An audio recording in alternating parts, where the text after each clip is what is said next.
30 yoshga kirguningizgacha ushbu 3 ta kitobni o'qishingiz shart. Birinchisi Humayro. O'zim eng yaxshi ko'rib, sevib, bir kunda o'qib tugatgan kitobim. To'g'risi aytaman, bu kitob o'qiganimda faqat yig'ladim. Shunchaki bu kitob oddiy roman emas, shunaqa bir hayotiy voqea yozilganki, bir ayolni sabri, nihoyatda katta sabri orqali erishgan barcha yaxshiliklari haqidagi kitob.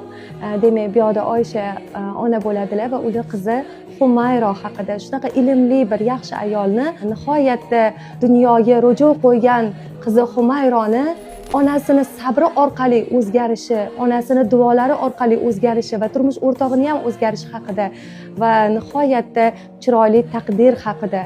To'g'risi bu kitob meni shu kungacha o'qigan barcha kitoblarim ichida eng sevib o'qib, eng mazza qilib yig'lab o'qiganim bo'ldi. Ikkinchi kitob Men. Bu kitobni men 3 kunda o'qib tugatdim, chunki juda katta kitob edi. Bu yerda menga eng yoqqan bu kitobning bitta tomoni, men o'zimni nafsim haqida ko'p narsani bilib oldim. Bilmagan narsalarimni ham bilib oldim. Qanchalik nafs vijdonim bilan yonma-yon yurishi va o'zimni hayotimda qilgan ko'p xatoliklarim nafsimdan kelib chiqqan deb o'zimga shuni bildim va o'zimni ham ko'p xatolarimni aynan mana shu kitob orqali bilib, o'z xatolarimga chek qo'ydim.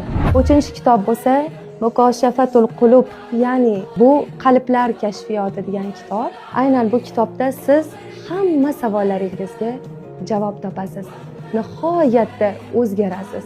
Umuman dunyoyingiz, dunyoqarashingiz, ichki holatingiz, ruhingiz, hamma narsa o'zgaradi.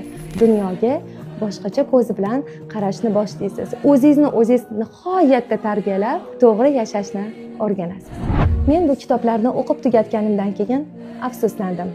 Nega avvalroq shu kitoblarni o'qimaganimga o'zimdan rosa xafa bo'ldim. Endi navbat sizga. Siz qaysi kitobni sevib, mazza qilib o'qigansiz? Izohlarda yozib qoldiring.